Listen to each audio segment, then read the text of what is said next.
vous demandez à n'importe qui de vous dire une vérité définitive sur l'Algérie, vous n'en trouverez pas un. Tout reste dans le flou, dans le vague, dans l'approximatif.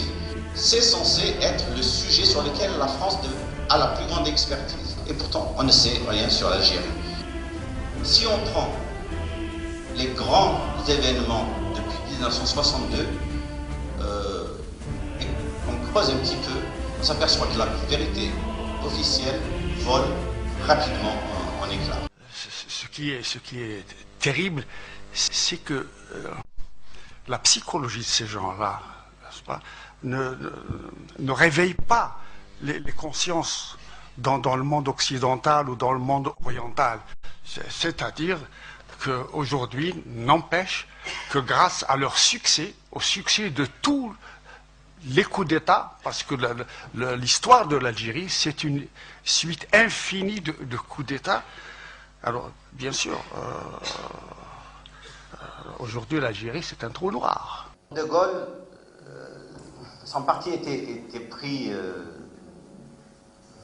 nombreuses années avant qu'il revienne au pouvoir. Pour lui, l'indépendance de l'Algérie était quelque chose d'inéluctable. En 1947, il disait à ses proches, on ne peut pas intégrer une population, et puis il utilisait des images que n'oserait pas prononcer Jean-Marie Le Pen aujourd'hui, en disant, imaginez 200 députés en turban à l'Assemblée nationale, vous vous rendez compte?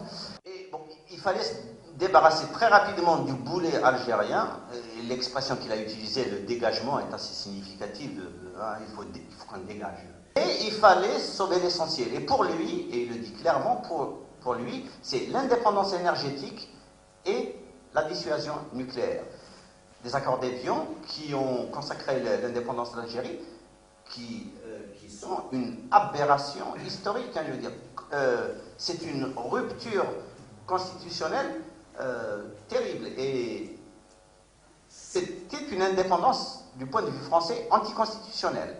Aucun des volets officiels des accords d'Évian n'a été respecté. Il y a 2 volets qui ont été respectés. Ils ne sont pas dans le texte officiel, ce sont des accords secrets sur les approvisionnements en pétrole et sur les essais nucléaires au Sahara.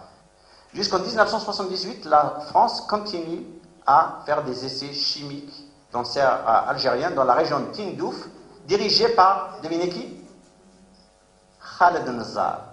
Mais ce que les historiens nient, c'est que De Gaulle a eu cette intention au départ d'infiltrer la révolution algérienne pour installer un pouvoir qui était acquis à ses objectifs. Le gendre du général de Gaulle, qui est le général de Boissieu, qui, dans ses mémoires, à quelques mois avant de mourir, il dit des hauts dirigeants de l'État algérien, aujourd'hui encore, travaillent pour nous. Je ne vous dirai pas leur nom parce que ça porterait atteinte à leur sécurité aujourd'hui. En 1982, le chef de la DST, Roger Weibot, dans ses mémoires, il dit « L'essentiel de l'appareil de la Fédération de France, donc la résistance algérienne en France, nous la contrôlions. » Et en 1975, donc, quand il écrit ses mémoires, il dit que des hauts dirigeants algériens travaillent encore pour nous. Je ne peux pas vous donner leur nom. 1962, la France a quitté l'Algérie, les Algériens ont acquis leur indépendance. La réalité, c'est que les Algériens n'ont pas acquis l'indépendance qu'on prétend leur avoir donnée à ce moment-là. Moi, je fais la démonstration que De Gaulle avait installé un pouvoir fantoche qui devait garantir les intérêts de la France dans une Algérie indépendante, et ça a fonctionné sur les grands dossiers sur lesquels De Gaulle avait en tout cas besoin d'avoir des appuis en Algérie, à savoir la construction de la dissuasion nucléaire, et puis sur le dossier du pétrole. En soubassement, c'était des sous-officiers, des adjudants, des sergents-chefs de l'armée française qui ont été promus officiers, capitaines, commandants, 2, 3, 4 mois avant l'indépendance, et qui désertent, et qui se retrouvent à la frontière algérienne, en Tunisie et au Maroc, où était amassée l'armée algérienne. Ces gens-là, donc c'est des déserteurs de l'armée française qui, à la mort de Boumedienne, prennent de façon inattendue le pouvoir. D'abord en douce, en mettant une marionnette à la face du monde qui était Chadli, mais le vrai pouvoir, il était derrière. C'était essentiellement les déserteurs de l'armée française qui sont aujourd'hui même au pouvoir. Les principales figures, c'est l'Arbi Belkhair, qui est mort il y a 1 an. Khaled Nzar, qui est toujours dans les parages et qui attend son heure pour revenir sauver les Algériens, encore une fois, de la talibanisation du pays. Mohamed Lamari, c'est celui qui a instauré la terreur durant les années 90 et qui avait un seul mot à la bouche: éradiquer, éradiquer, éradiquer. Et pendant 10 ans, il a éradiqué, éradiqué, éradiqué. Il n'a pas éradiqué des terroristes, il a éradiqué des personnes, des vieillards, des femmes, des enfants. Ils sont les principaux déserteurs de l'armée française qui se sont retrouvés dans le pouvoir à partir de 1979 et qui progressivement ont éliminé toutes les oppositions possibles, soit en les éliminant physiquement, en les tuant, soit en les poussant à l'exil, soit en les intégrant dans leur système. Dans le livre, j'ai cité 3 cas qui constituaient des obstacles majeurs. Il y avait un bonhomme qui avait tissé des rapports d'amitié avec l'administration américaine et qui servait pour Boumedienne de sorte de diplomatie de l'ombre. Boumedienne, c'était le révolutionnaire tiers-mondiste, socialiste, etc. Et en dessous, bon, il travaillait main dans la main avec les Américains. Et donc c'est Messaoud Zegad qui est devenu qui a amassé une fortune colossale à l'époque, 2 milliards de dollars, tout simplement parce que tous les marchés que les Algériens, toutes les sociétés algériennes concluaient avec les sociétés étrangères, lui, il se présentait comme intermédiaire et il touchait sa quote-part. Donc, ce bonhomme-là, il n'était pas dans les petits billets de l'Arbi Belkhair, qui est l'architecte de tout ce qui se passera à partir de 1979. Et donc, il fallait l'éliminer. L'éliminer, ça aurait été possible en le tuant, mais il fallait récupérer ces 2 milliards. Donc, ils l'ont mis en prison pour trahison et torture, sévices de tous ordres. Ils ont réussi à récupérer. Dès qu'ils l'ont arrêté, il leur a dit: si vous voulez, je suis prêt à signer tout de suite un chèque pour que les 2 milliards soient versés au trésor public. Alors, on dit non, pas question de ça. Les 2 milliards ont été échangés en Suisse dans les comptes de ce petit noyau dont le chef, je vous dis, est l'Arbi Belkhair. L'autre élément, c'était un général qui était désigné par Chadli Bendjelloul comme ministre de la Défense et qui faisait partie des anciens maquisards orientalistes, des vrais maquisards. Il décide de s'opposer à la signature de contrats que lui proposait justement l'Arbi Belkhair. Des contrats qui étaient ruineux pour l'Algérie, qui étaient inutiles.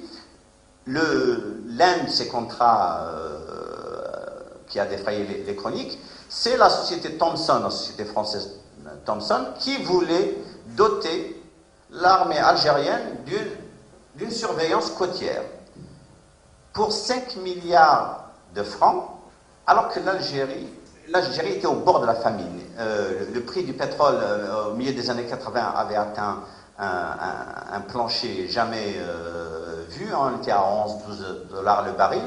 Ce général Bellossif dit non, il n'en est pas question, je ne vois pas l'utilité. D'ailleurs, c'était un système de surveillance qui allait plus profiter à l'armée française qu'à l'armée algérienne. On lui monte un dossier de corruption donné ici par la DST pour un petit appartement qu'il possède à Paris. Ils ont des fortunes colossales Et ce bonhomme-là, on l'arrête parce qu'il a un appartement à Paris. Donc, condamné à faire à la prison, hein, et persécuté en prison, etc. Donc, on l'élimine. Et le troisième, c'est un avocat qui a participé à la mise en place des services de sécurité algériens durant la révolution à Tripoli, qui s'appelait Ali Messili, qui était devenu avocat, qui a fui quand il a vu les dérives en 1962 du pouvoir. Il a déserté, il a participé avec Aït Ahmed à la petite révolte en Kabylie. Ils sont tous retrouvés en prison. Il a réussi à fuir et à se retrouver en France, donc devenu avocat français, franco-algérien. Et c'était l'avocat de tous les déracinés. Et c'est en 1985 que sont noués des événements qui ont fait que le pouvoir français a donné l'autorisation pour que cet avocat soit éliminé sur le sol français. Ali Messili a été assassiné froidement par un proxénète au service de la sécurité militaire algérienne. Il a été arrêté par les policiers, convaincu de cet assassinat. Et qu'est-ce que fait Charles Pasqua? Il le met dans un avion et lui dit il faut absolument que tu t'en ailles. Il était arrêté, relâché et renvoyé en Algérie.